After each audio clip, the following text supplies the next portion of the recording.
Buenas noches, mi nombre es Kelly Joana Ortiz, soy estudiante de psicología y me correspondió explicar el tema de combinatoria.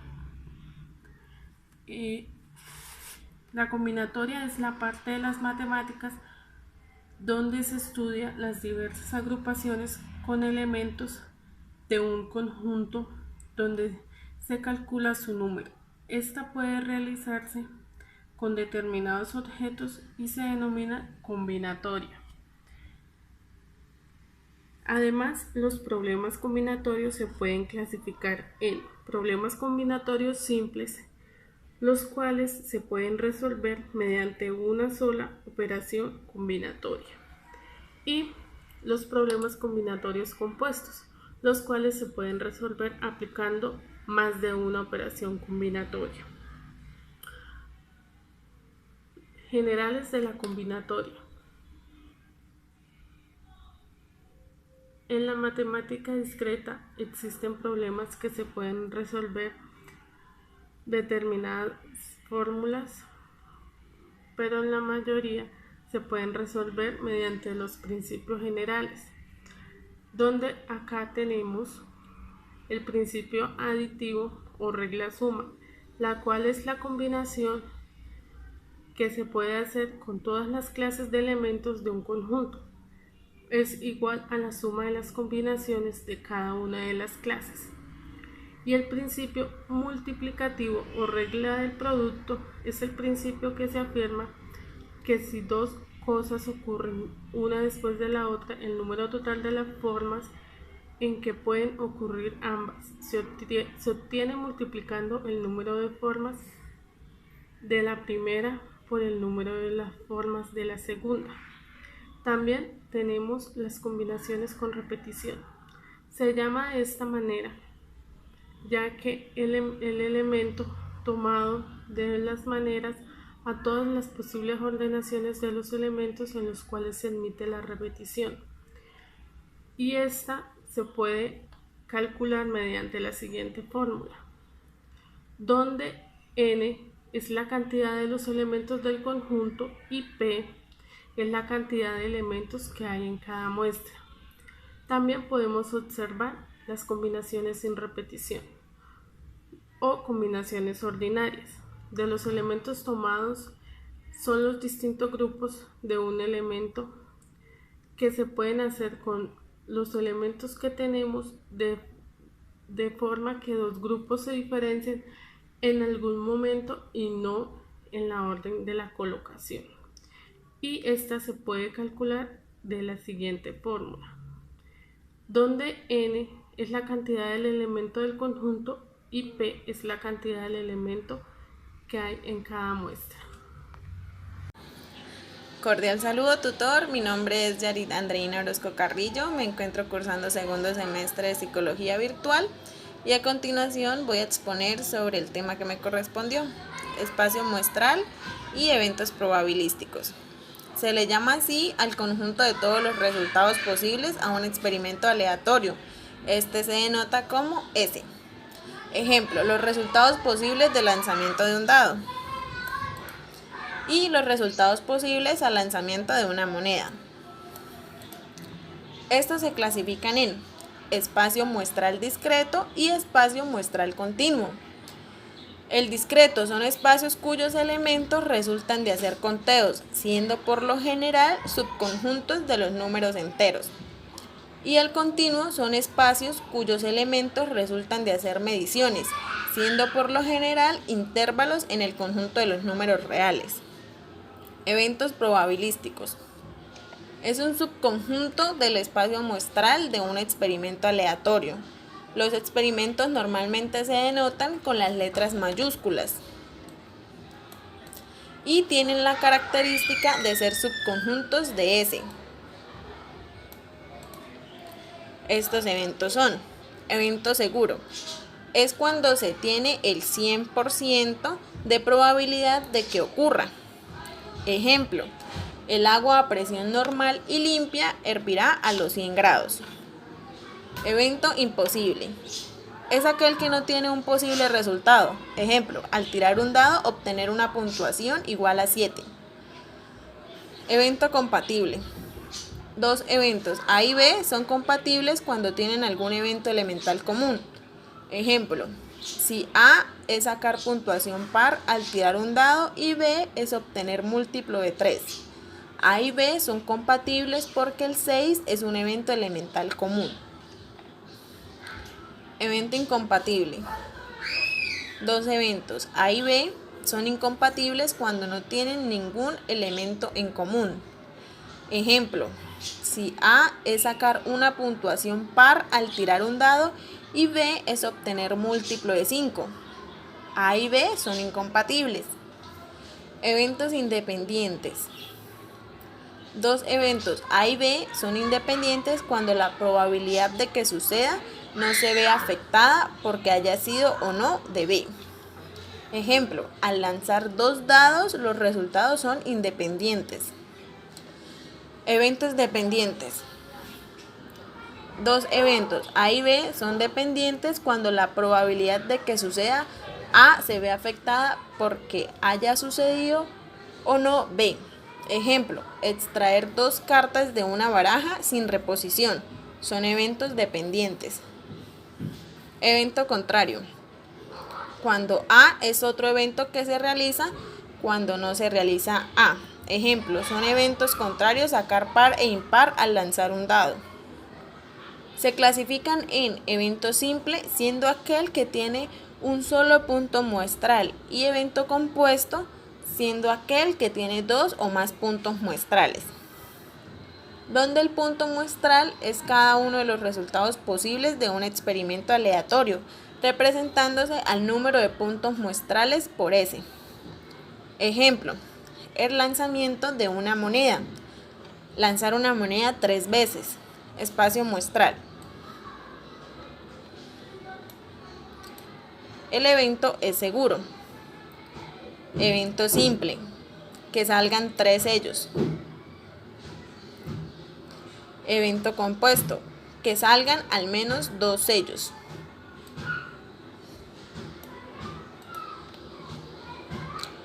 Ante estos compuestos es posible llegar a pensar que un evento y un punto muestral son lo mismo, pero realmente no lo son. Un ejemplo claro se puede observar en el lanzamiento del dado. Un evento serio, por ejemplo, que salga un número par, para lo cual servirían los puntos muestrales 2, 4 y 6. De ahí las diferencias entre unos y otros. Buenas tardes, mi nombre es Elizabeth y vamos a ver hoy funciones de probabilidad. ¿Qué es una función de probabilidad? Una función de probabilidad es definir los valores probablemente exactos de lo que se pide. Por ejemplo, en una caja de 2 pelotas azules, 2 verdes y 2 pelotas rojas, extraigo una pelota al azar. ¿Cuál es la probabilidad de que esta no sea azul? En este caso, nos pide que hallemos la probabilidad de que la pelota que salga no sea azul. Debemos tener en cuenta que los resultados de los valores que se obtienen y se definen si es una función de probabilidad, porque esta debe ser menor o igual a 1. Esto quiere decir que todos los valores de la función de probabilidad están entre 0 y 1. Para obtener este resultado nos debemos guiar por las fórmulas. Y así podemos definir si es una probabilidad o no lo es. Nos guiamos con el ejemplo anterior. En una caja hay 2 pelotas azules, 2 verdes, 3 pelotas rojas. Si extraigo una pelota al azar, ¿cuál es la probabilidad de que esta no sea azul? Hay 7 casos posibles, 2 azules, 2 verdes y 3 rojas. Y los casos favorables son 5, serían 2 verdes y 3 rojas. Podemos decir que n es el número de éxitos. N es el número de pruebas. Qué pena. 1, 2, 3, 4, 5, 6 y 7. ¿Por qué? Porque hay 7 casos posibles. Entonces podemos definir que la función que f y n es la función de probabilidad. Entonces la fórmula sería f en n igual a n, que es el número de pruebas, sobre k, que es el número de éxitos, por n, que es el número de pruebas, por 1. Eso sería igual al número de pruebas, sobre el número de éxitos, dando el resultado P o Q. ¿Qué significa P? Es la probabilidad del éxito y Q es la probabilidad del fracaso.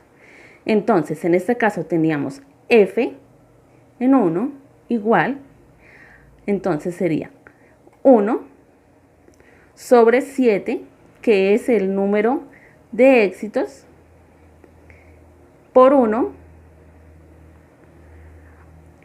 entonces sería 7 por 1, 7, por 1, 7. ¿Qué haremos en esta ocasión? Dividimos el 1 sobre 7 y nos da un resultado. Recordando que para hacer una probabilidad, el número debe ser menor o igual a 1. F2. Daríamos lo mismo. F sería el número de pruebas, que es el 2, y el 2, 7 sobre 7, que es el número de éxitos, sería 7 por 2 por 1, entonces 7 por 2, 14, por 1, 14. Sería 2 sobre 14.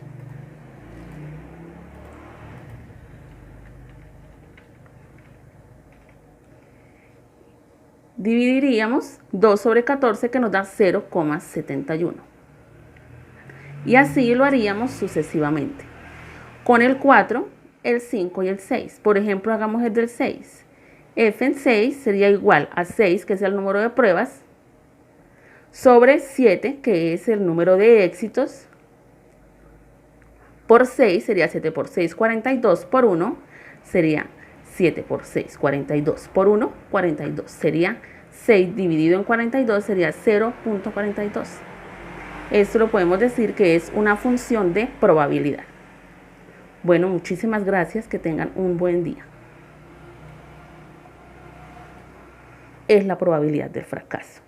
Entonces, en este caso teníamos F en 1 igual, entonces sería 1 sobre 7, que es el número de éxitos, por 1,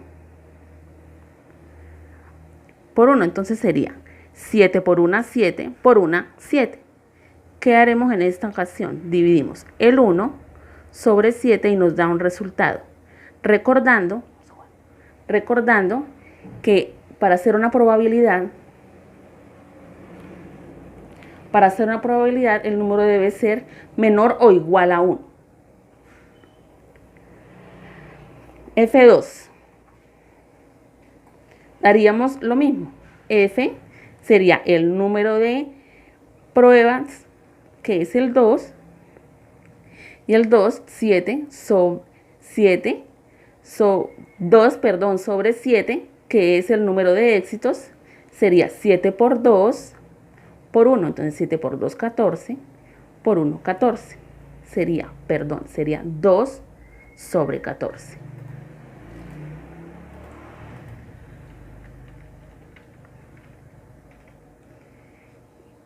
Dividiríamos 2 sobre 14, que nos da 0,71.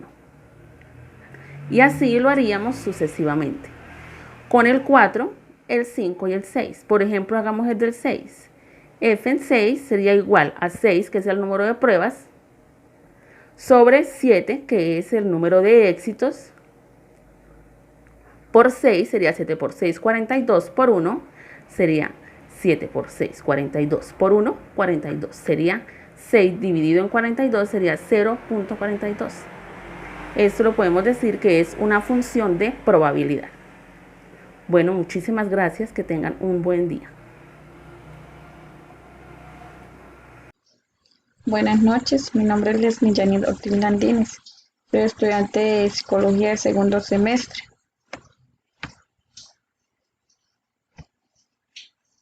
En es- en este caso le voy a exponer lo que son las permutaciones. Entonces, ¿qué características tienen las permutaciones? Aquí voy a mostrar unas preguntas importantes.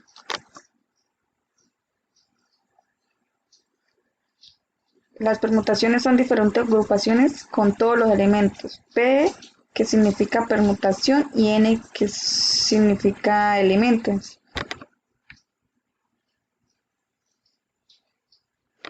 Entonces, acá tenemos esta pregunta que dice, ¿entran todos los elementos? Bueno, en esta pregunta ya está contestada. Lo que básicamente dice su función, por lo tanto, es sí.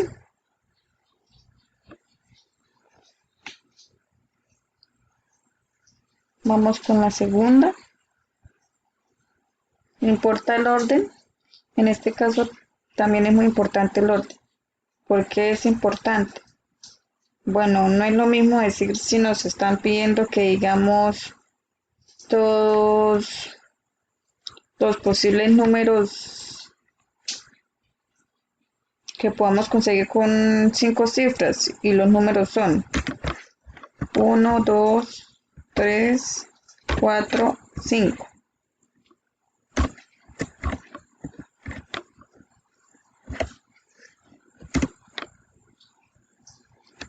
No es lo mismo decir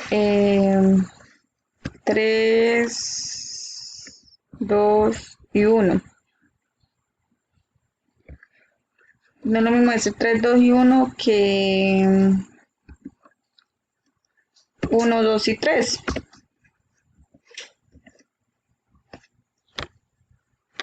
¿Vale?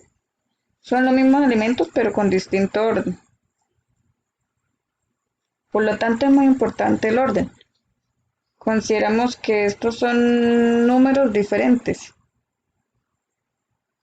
Y si nos están pidiendo cuántos números diferentes podemos conseguir, importa el orden, ¿vale?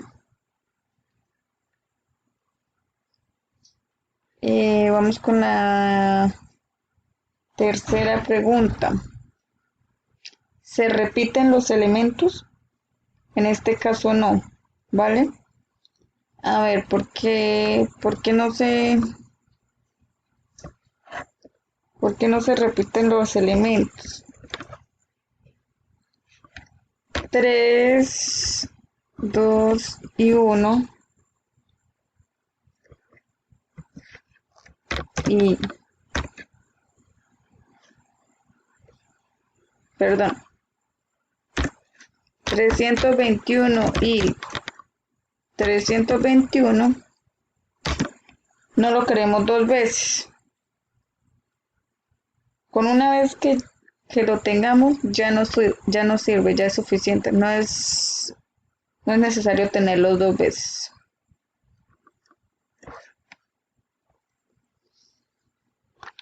Bueno, vamos a pasar con un ejercicio, un ejemplo o ejercicio, puede decir. ¿De cuántas formas distintas pueden sentarse 6 personas en una silla de 6 butacas? Bueno, entonces estamos en un cine, hay 6 personas y hay una fila de 6 butacas. ¿De cuántas maneras distintas se pueden sentar estas 6 personas? Bueno, pues vemos que entran todos los elementos porque hay 6 personas. Las 6 se tienen que sentar, importa el orden sí, porque no es lo mismo si una persona se sienta al principio que otra al final. Y pues de eso se trata, de saber cuántas maneras diferentes se pueden sentar estas personas. ¿Se repiten todos los elementos? No, no se repiten, porque solo hay una persona en cada sitio, no se puede poner la misma persona en 2 sitios, ¿vale? Por lo tanto, permutación. Entonces, la permutación de 6, ¿y esto cómo se expresa? Pues 6 factorial. Bueno, porque 6 por 5, por 4, por 3, por 2, por 1. Esto es igual a 6 por 5, 30, por 4, 120, por 3, 360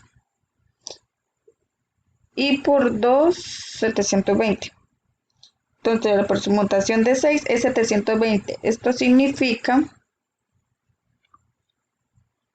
que estas 6 personas tienen 720 maneras, 720, perdón que acá me quedó mal, 720 maneras de sentarse.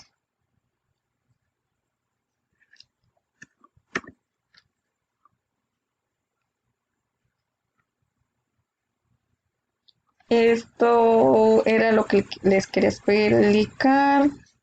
Muchas gracias.